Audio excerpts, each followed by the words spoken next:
Hello friends and welcome to आप सभी का अपना चैनल स्टडी क्लब। तो आज हम लोग बात करने वाले हैं क्लास 10 से रिलेटेड 10 मेजर मिथ्स के बारे में। आज मैं जो आपको मिथ्स बताने वाला हूँ उसमें से बहुत सारे मिथ्स हमने या तो खुद से डेवलप किया हुआ होता है या फिर हमने उसे दूसरों के मुंह से सुना होता है। तो इस वीडियो में हम लोग क्लास 10 से रिलेटेड 10 बहुत बड़े मिथ्स को बस्ट करने वाले हैं। तो आगे बढ़ने से पहले अगर वीडियो अच्छा लगे तो इसे लाइक जरूर कर देना और अपने दोस्तों के साथ इस वीडियो को शेयर भी कर देना। और साथ ही अगर आप इस चैनल पर पहली बार आए हो तो चैनल को सब्सक्राइब जरूर कर लेना और बेल आइकन को भी प्रेस कर देना ताकि आगे आने वाली वीडियोस की नोटिफिकेशन आपको मिल सके और आप उन वीडियोस को भी देख सको। तो बहुत हुई बात, नाउ लेट्स स्टार्ट। तो सबसे पहला और सबसे बड़ा मिथ जो है वो है क्लास 10 इज वेरी टफ। तो आप में से ज़्यादातर लोगों को ये लगता है कि क्लास 10 जो है वो बहुत ही मुश्किल है, बट क्लास 10 असल में बहुत ही इजी है। अगर आप शुरू से अच्छे से पढ़ाई करते हो तो आप बहुत ही आसानी से क्लास 10 में बहुत ही अच्छा स्कोर कर सकते हो। ये बात मैंने अपने हाउ टू स्टडी वाले वीडियो में भी बताया है। तो अगर आपने उस वीडियो को नहीं देखा है तो यहाँ आई बटन में आप क्लिक करके उस वीडियो को जरूर से देख लेना, लेकिन इस वीडियो के एंड होने के बाद। तो क्लास 10 इज़ वेरी टफ वाली जो बात है वो बहुत ही गलत है। क्लास 10 जो है वो बहुत ही इजी है अगर आप शुरुआत से अच्छे से पढ़ाई करते हो तब। सेकेंड मिथ आता है 6 और 8 hours of study is a must. तो बहुत लोगों को ये लगता है कि क्लास 10 में 6 से 8 घंटे पढ़ाई करेंगे तभी जाकर हम 95 प्लस स्कोर कर सकते हैं या फिर 90 प्लस स्कोर कर सकते हैं। तो ये बात बहुत ही गलत है। अगर आपको 90 या फिर 95 प्लस स्कोर करना है तो 6 से 8 घंटे पढ़ने की कोई भी ज़रूरत नहीं होती है। आप आराम से 3-4 घंटे पढ़ के भी 90 या फिर 95 प्लस स्कोर कर सकते हो। और ये भी बात मैंने अपने how to study this year वाले वीडियो में बता रखा है, तो वो वीडियो जरूर से देख लेना अगर आपने अभी तक नहीं देखा है तो। थर्ड एक बहुत बड़ा मिथ हमारे पास ये आता है कि only NCERT is not enough to score more than 95%। अब बहुत लोगों को ये लगता है या फिर उन्होंने सुन रखा होता है कि सिर्फ और सिर्फ NCERT पढ़ने से हम 95% स्कोर नहीं कर सकते हैं। तो ये बिल्कुल गलत बात है। सिर्फ और सिर्फ NCERT पढ़कर ही आप 95% इवन 100% भी स्कोर कर सकते हो। तो इस बात में कोई भी सच्चाई नहीं है कि आप सिर्फ NCERT पढ़कर 95% स्कोर नहीं कर सकते हो। फोर्थ मिथ है tuition classes are necessary for scoring more than 95%। अब बहुत लोगों को ये भी लगता है या फिर उन्होंने सुन रखा होता है कि ट्यूशन क्लासेस होंगे तभी जाकर हम 95% या फिर उससे ज़्यादा स्कोर कर सकते हैं। तो इस बात में भी कोई सच्चाई नहीं है। आपको पहले ही से पता होगा कि self study is the best study. आप जितना खुद से पढ़ोगे उतना ज़्यादा आपके लिए बेनिफिशियल होगा।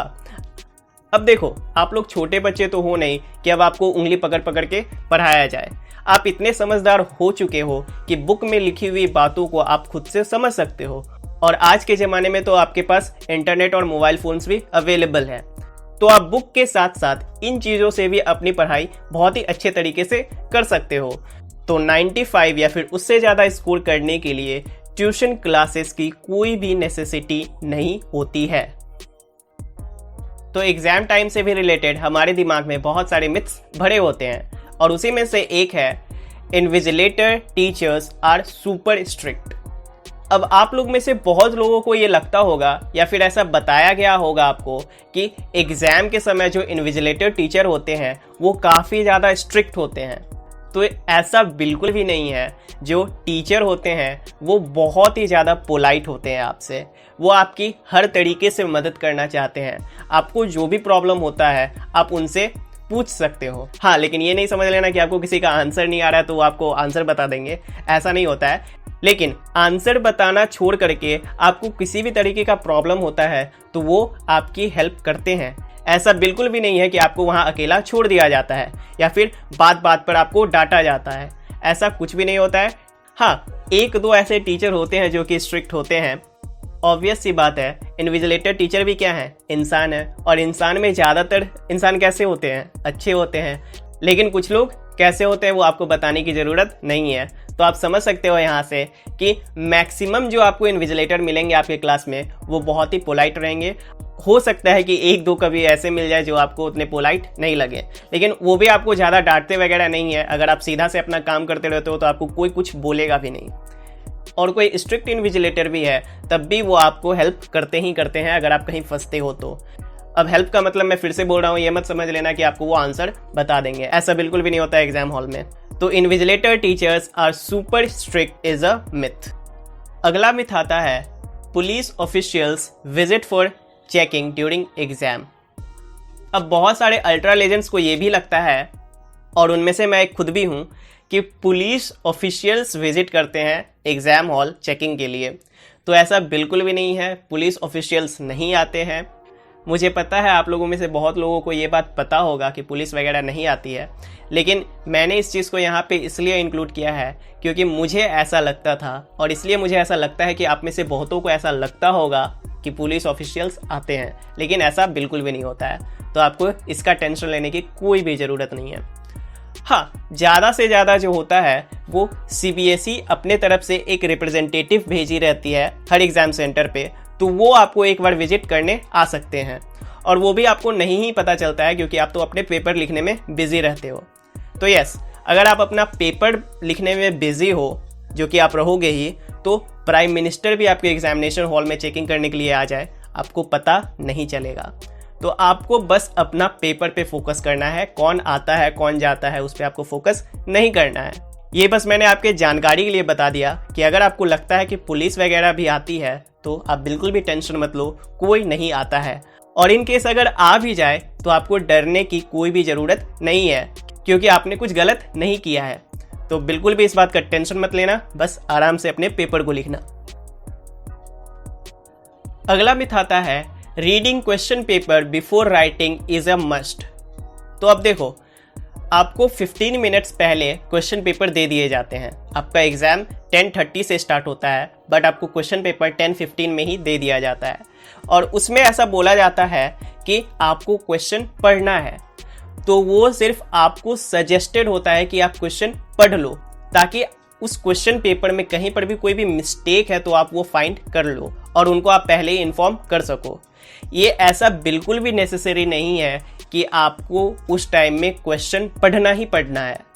आप उस 15 मिनट को चाहो तो अलग तरीके से भी यूज़ कर सकते हो। अब जैसे कि अब तो आपको MCQ टाइप भी क्वेश्चंस आते हैं CBSE में, तो आप उस 15 मिनट में जितने भी MCQ क्वेश्चन है या फिर 1 वर्ड वाले जितने भी क्वेश्चन है उसका आंसर आप फाइंड कर सकते हो ब्रेन में ही। हाँ, उस 15 मिनट में आपको कॉपी पे कुछ भी नहीं लिखना होता है, तो इस बात को ध्यान में रखना। कुछ भी आपको कॉपी में नहीं लिखना है, लेकिन आप आंसर माइंड में ज़रूर सोच सकते हो। तो क्वेश्चन पेपर पढ़ना उस 15 मिनट में ये सजेस्टेड होता है, लेकिन कंपलसरी नहीं होता है। तो अगर आपको क्वेश्चन पेपर पढ़ना है तो आप क्वेश्चन पेपर पढ़ सकते हो, वो एक बहुत ही अच्छी बात होगी।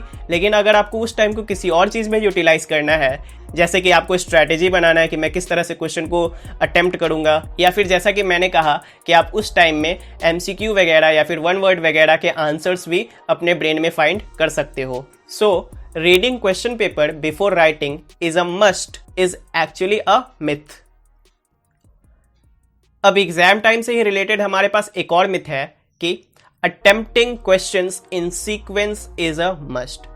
तो बहुत लोगों को यह भी बताया जाता है या फिर लगता है कि क्वेश्चन को जो है वो सीक्वेंस में अटेम्प्ट करना ये कंपलसरी है। तो अगेन ये बात आपको सजेस्टेड होती है, ये आपके लिए सजेशन होता है कि आप सीक्वेंस में आंसर करो क्वेश्चंस का। और अगर आप ऐसा करते हो तो जो फ्यूचर में आपके टीचर कॉपी चेक करेंगे उनको बहुत ही ईज होता है, उनके लिए कॉपी चेक करना आसान हो जाता है। लेकिन ये बात बिल्कुल भी कंपलसरी नहीं है कि आपको क्वेश्चंस को सीक्वेंस में ही अटेम्प्ट करना है। तो क्वेश्चन आपको जिस भी तरीके से अटेम्प्ट करना हो वो आप कर सकते हो, बस याद रहे कि आप ध्यान से क्वेश्चन नंबर जरूर देना। और क्वेश्चन पेपर को कैसे बेस्ट तरीके से अटेम्प्ट किया जाए उससे रिलेटेड मैं एक वीडियो जरूर बनाऊंगा, लेकिन वो मैं बनाऊंगा आपके एग्जाम टाइम पे। तो उस वीडियो में मैं आपको और भी डिटेल में बताऊंगा कि कैसे क्वेश्चन को अटेम्प्ट करना चाहिए। बट यहाँ पे attempting question in sequence is a must is actually a myth. हमारा अगला मिथ आता है supplementary seats are not given during exam. तो बहुत सारे लोगों को ये लगता है, और ये बात तो मुझे भी लगता था, कि एग्ज़ाम के समय सप्लीमेंट्री शीट नहीं दिया जाता है। तो ऐसा बिल्कुल भी नहीं है। आप आराम से पूरे कॉपी का यूज़ कर सकते हो, आपको सप्लीमेंट्री शीट मिलती है। तो इस चीज़ के लिए आपको बिल्कुल भी टेंशन नहीं लेना है। तो सप्लीमेंट्री शीट एग्ज़ाम के समय नहीं मिलता है, ये एक मिथ है। और अब हम आ चुके हैं अपने फाइनल मिथ की तरफ, और ये सबसे बड़ी मिथ है।